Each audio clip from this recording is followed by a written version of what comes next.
அண்மையில் திருவண்ணாமலையில் ஒரு பக்தர் இப்படி கிரிவலம் போயிட்டு இருந்தாருங்க. மற்றவங்களாம் நடந்து போகிறாங்க, கொடை பிடிச்சிட்டும் போகிறாங்க.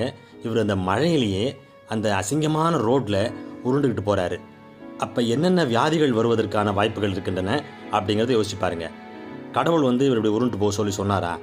இவராக உருண்டு போகிறாரு. அப்புறம் நாளைக்கு எதனா வந்ததுன்னா கடவுள் மேலே பழியை போட்டுருவாங்க. இது என்னங்க நியாயம்? இந்த மாதிரி மூட நம்பிக்கை தேவையா? இப்படி தான் திருப்பதிக்கு ஒரு பையனை கூப்பிட்டு வரேன்னு சொல்லி அவனை கூப்பிட்டு போனாங்க. அந்த பையன் மேலே போய் சேர்த்துட்டான். இதுக்கு யார் காரணம்? இங்கே பாருங்கள், ஆஞ்சநேயர் சந்நிதியிலேயே அர்ச்சகர் பாவம் அவ்வளோ கஷ்டப்பட்டு அலங்காரம் பண்ணிகிட்டு இருக்கிற ஆஞ்சநேயருக்கு பக்தியோட இவர் டெய்லி வர அர்ச்சகர், கடவுளோட மிக நெருக்கமாக இருக்கிறவர், அவரே அர்ச்சனை பண்ணிட்டுருக்கப்ப ஒரு சின்ன ஸ்லிப்புங்க அப்படியே விழறாருங்க.